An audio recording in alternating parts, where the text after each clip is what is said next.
Good morning, my creative friends, and welcome to Painting in Your PJs with Minette. I'm Dr. Minette Riordan. Delighted to be here with all of you for the launch of Inktober, which is an amazing challenge created by an artist named Jake Parker. Quite a few years ago. It's been going on for a while, and there's 31 prompts that are shared, and the invitation is to draw. Small, simple, but if you know painting in your PJs, if you know me, and if you don't, welcome, delighted you're here. Painting in your PJs is all about understanding how to use art as a creative process for self-discovery and personal growth. It's so much more about the journey than about the product. Sometimes what I create is pretty, sometimes it's more meaningful than pretty, and everything in between.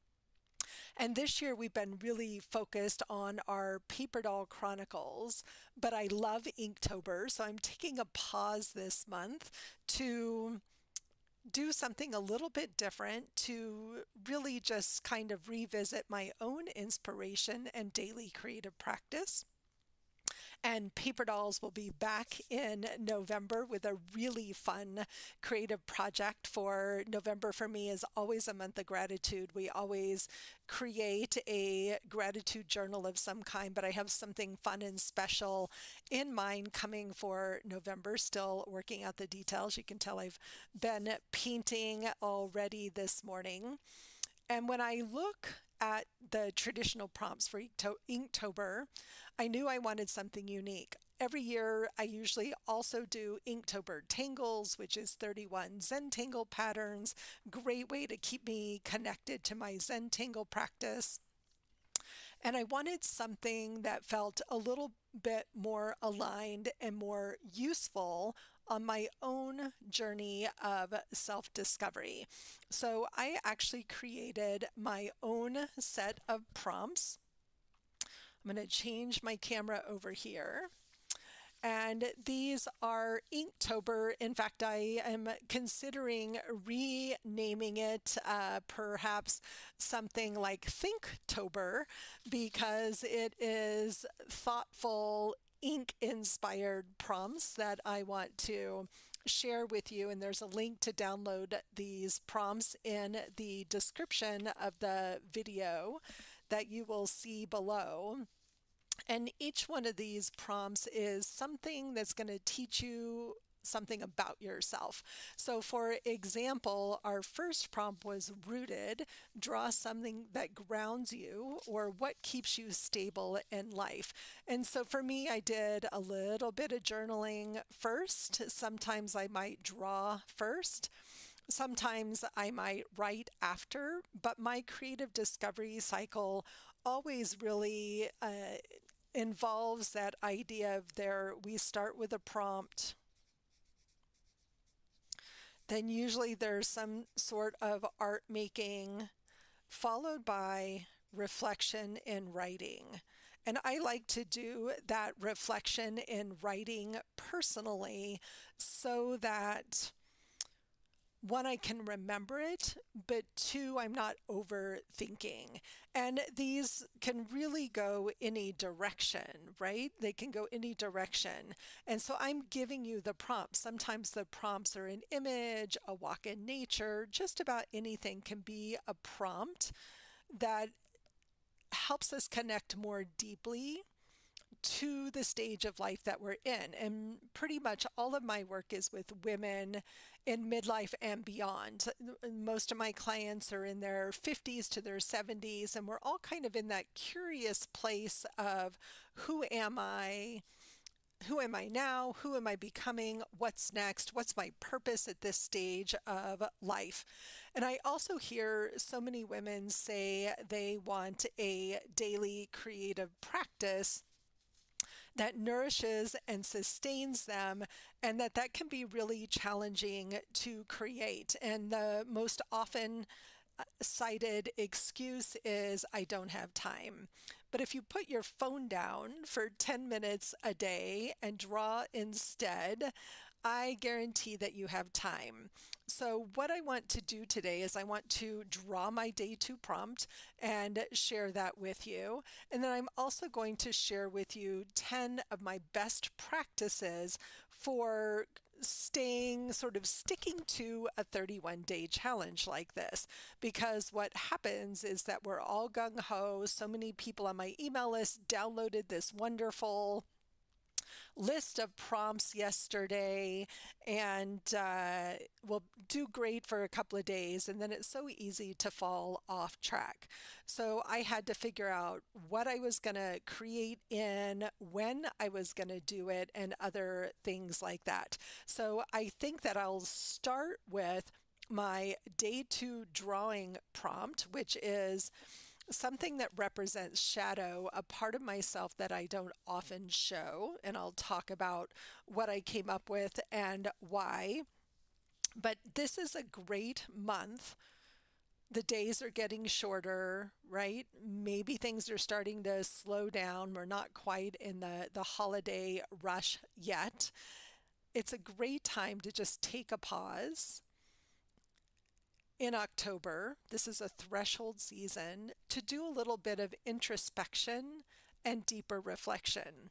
And that deeper reflection just invites us to connect with what is most important in our lives. And it's very dry here, and my voice is a little froggy this morning. Often is first thing in the morning because I haven't done a whole lot of talking, even though I've been up for a few hours already. I'm going to pause and take a couple of sips of tea here. So all you need to do, the Inktober challenge in particular, and one of the reasons why I love it, is it's just freaking simple. All you need is something to draw in. I am working in, this is just a inexpensive store-bought journal that I had already started. I hand stitched this cover a while ago, and I love the shape and I love the size of this journal. It's not too big and it feels very doable. And then I have one pen. This is a Sharpie gel pen. I really love these pens. They're really juicy. So all I'm going to be using is something to write on and something to write with. And it's really important that you choose a pen and not a pencil, because a pencil invites us to erase, to try to get it perfect, to start over again. And what I want for you in this particular challenge, as we're connecting more deeply to ourselves, is not to get caught up in perfection, but to enjoy the process and just to practice really drawing like a kid. So this is not about needing to know how to draw, but instead it's about reconnecting with your own inner imagination. So for some people, that shadow maybe they don't often show is how sensitive they are or how silly and goofy you like to be. For me, a part of myself that I don't often show is how deeply spiritual I am. It feels like often a private, personal part of my life. And when I started thinking about this, what I thought about with this prompt was, you would laugh if you saw my shelf that is full of decks of tarot and oracle cards. One of the things that I love to explore and play with and connect with is that aspect of connecting spiritually through some of my own decks of cards. Another aspect of that is the simple sacred practice of lighting a candle is also really important to me. And so what I want to do here in this, so I'm going to label every one of these. So this is day 2 Inktober. So it's literally October 2nd. And I'm going to imagine that I have a really simple bookshelf. And rather than books, That shelf is full of different sizes and shapes of decks of cards. And I have a lot of them. And they're different shapes and sizes. There's even a couple that are in kind of a, organza bag instead of a box. And then I'll take some time to kind of fill this in a little bit. I have a lot of decks that represent animals. So this one with that bag, I think I'm just going to do some individual lines. So, they might have an image on the side, right? And they might have a label on the side.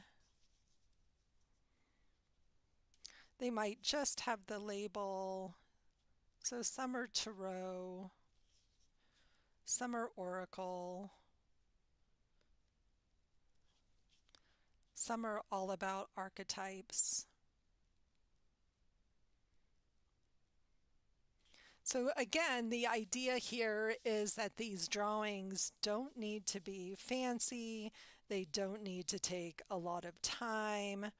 If I want to get fancy, I can come back here and, give some of these a little bit more dimension, practice a little bit of that perspective drawing, make them look a little bit more like boxes sitting up on the shelf. And it feels like perhaps I maybe want to add that candle flame as well. Maybe that candle is burning. That flame is burning brightly there. Let's see. I think I have a spirit one. I have a one that's a mystical something or other. I just got a neat one that is wild alchemy by Kim Krantz. I think I own all of her decks at this point. Some of them are about creativity. Some of them are decks of questions for journaling. Some of them are inspiring, right? I think I have Colette Baron Reed's Enchanted Map deck. So I'm just looking to very simply, in a few minutes, really capture this quite simple idea here of shadow. What is that part of me that I don't show that often? And then I might take a minute to do a little journaling.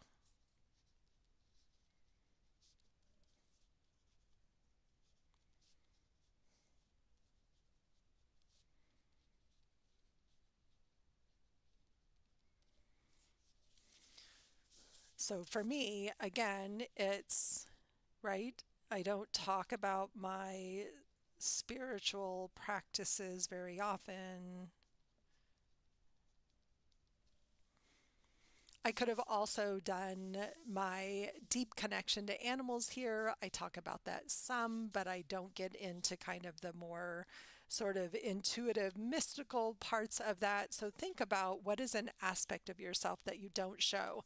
And remember that you are creating this for you, not for anyone else. So this is a fun thing to do in my journal that I don't need to share with anyone.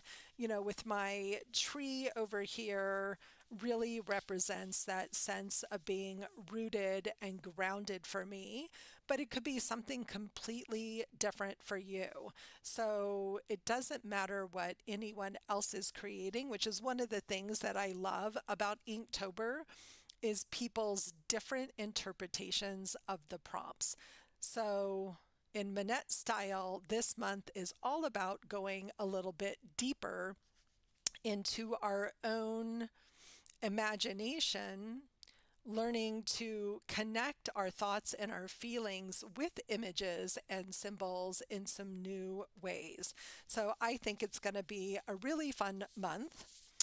And I want to share with you today, how do we stay inspired and committed? So every year I usually like to do the 100-year practice, and it's great to start with a 31-day practice. And if you are an Instagram lover, I will be sharing all my images on my Instagram. I'm at Dr. Minette Riordan over on Instagram. And there are so many challenges this month. There's a Birdtober, there's Inktober tangles, there's Gather and Stitch this month for those of you that love to stitch. So there are so many things to do. And I thought it would be a good reminder for myself to create this list of best practices. What are the things that keep me going over time? And I want to put that right into one of my journals so that it is present. And I picked a bigger journal. This is one I just made. I haven't done the cover yet, but I made a giant journal because I love these for when I am teaching. They are so great. And I thought, oh, it would be so helpful if I write these things down. There's also something about writing with our hands rather than just typing things that helps us to embody the learning and the knowing. So these are Minette's best practices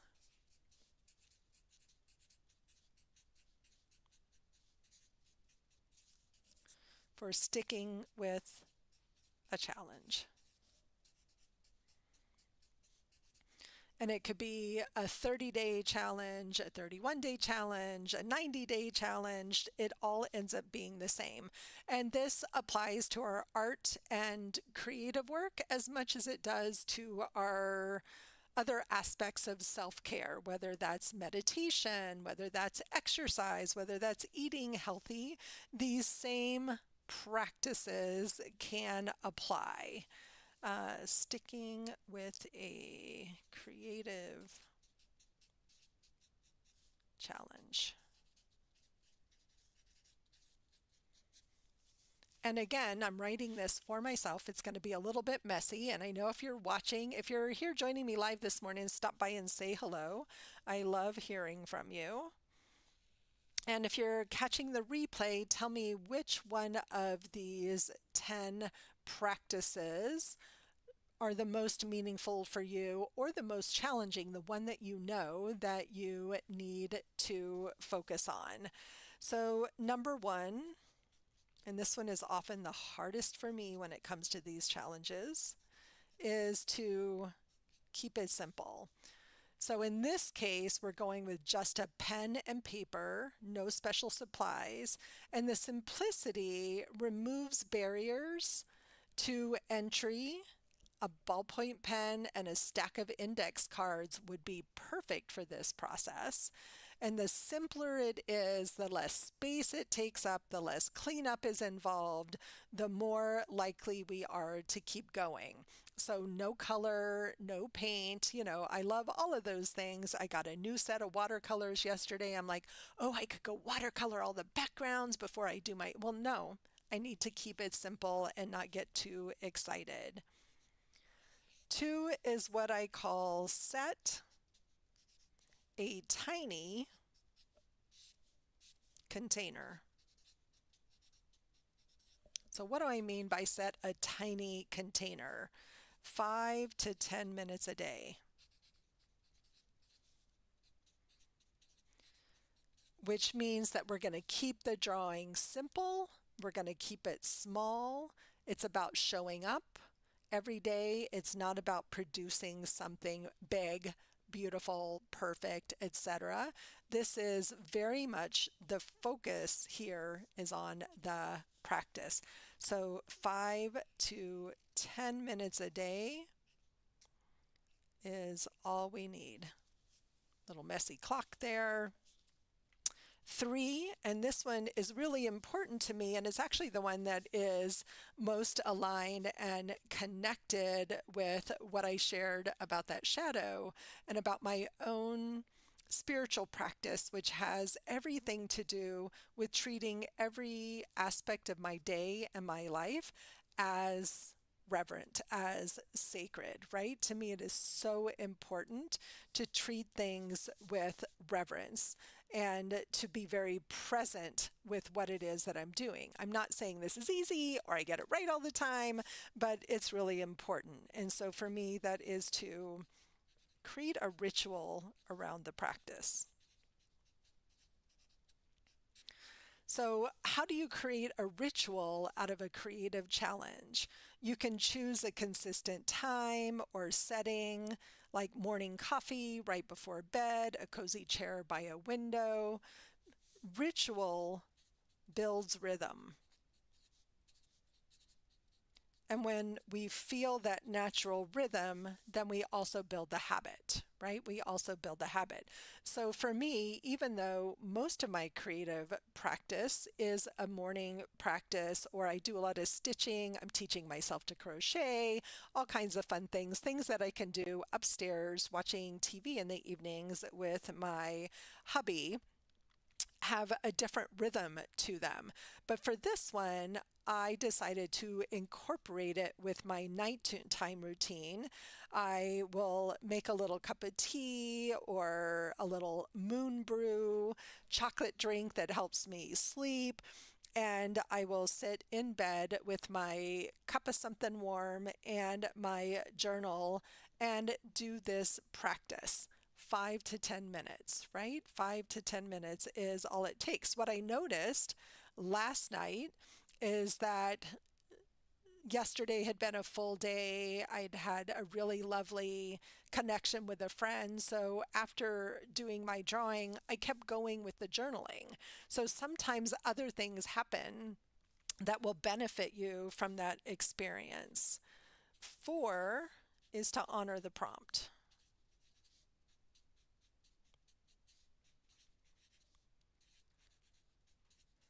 So, what I mean by honor the prompt, this is where you let the word become a doorway. It's an invitation, and you draw the first symbol or line that comes to mind, even if it feels random or messy.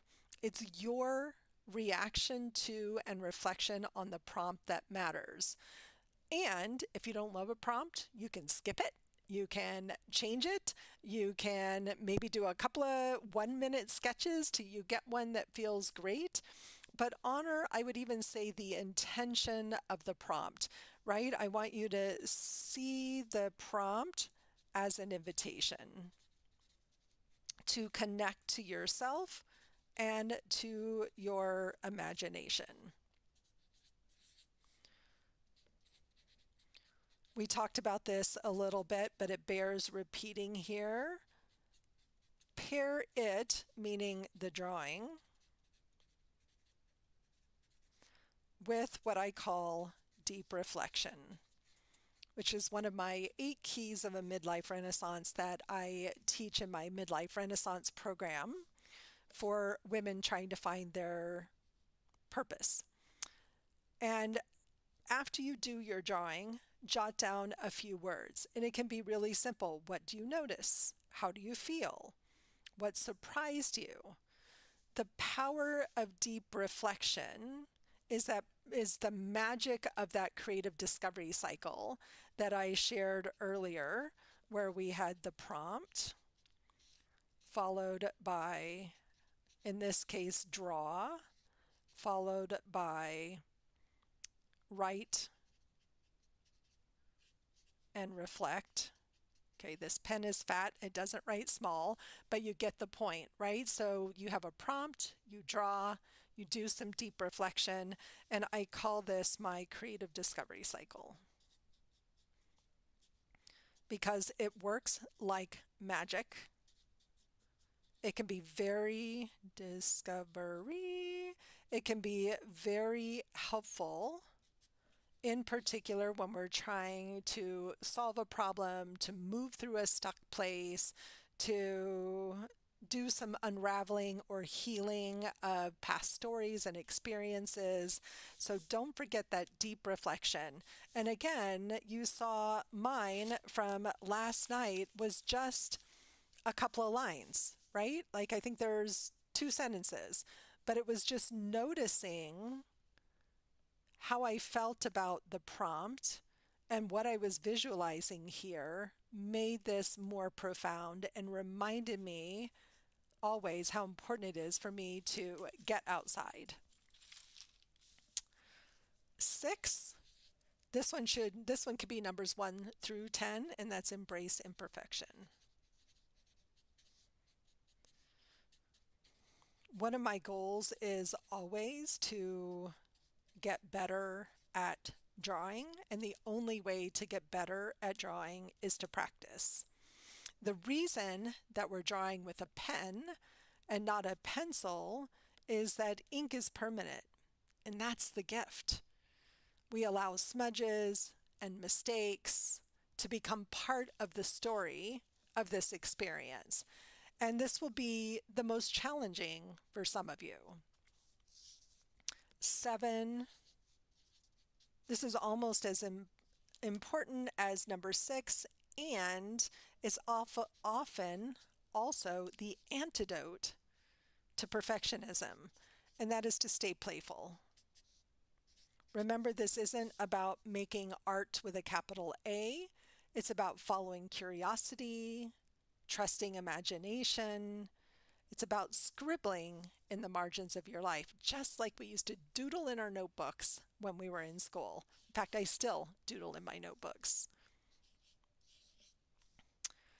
The next thing that is so important is to track your progress.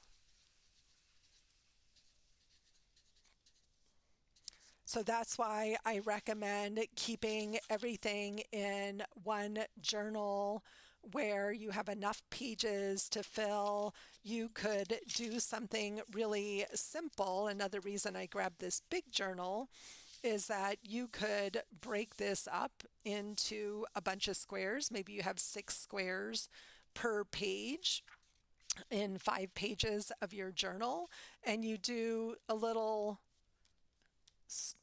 2 or 3 square inch sketch. So sometimes size constraint can be really helpful for a challenge like this. Plus you see your progress. Do you have a day timer that you love, a calendar, a paper planner, a wall calendar? Do a little sketch in your calendar, little teeny tiny sketch, so that you can see those sketches build. So a way to track your progress is really important, because at the end of the month, you'll get to celebrate your success and see the arc of the story that you told. Because I guarantee these prompts were uniquely designed to help you get to know yourself better. And so by the end of this month, there will be some magic happen that will be profound and unexpected, even while you're staying playful throughout the month. And then, of course, you have to give yourself some grace. I have to give myself some grace.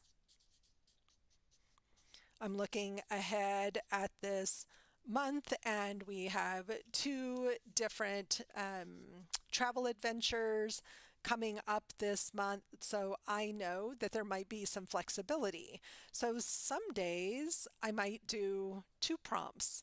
If I know I'm going to be gone, like we're going away the last weekend of October for some creative playtime, just my hubby and and I will finish early, right? I will take the time to get my work done ahead of time. So sometimes I might batch create because I'm committed to the process, but I may not get it done every single day.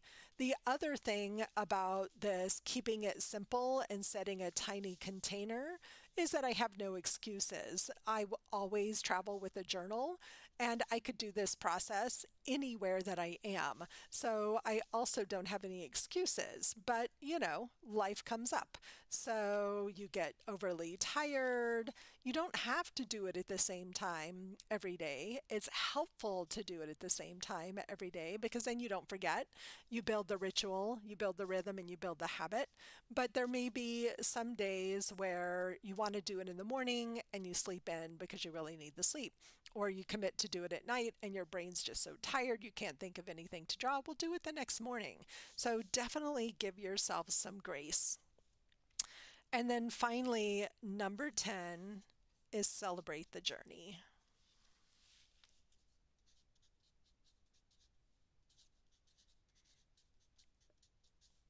What I find is that women tend to hit a goal and just move on, right? And they don't pause to celebrate, admire, acknowledge, give themselves credit for what they accomplished. So it is so important to take that time to reflect back. Even if you do 5 prompts over the 30 days, that's 5 more days of drawing than you might otherwise have done.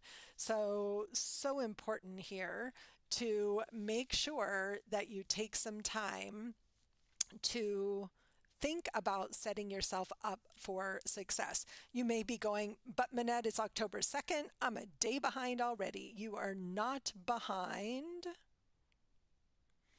Hi, Blanca. I'll answer your question in just a second.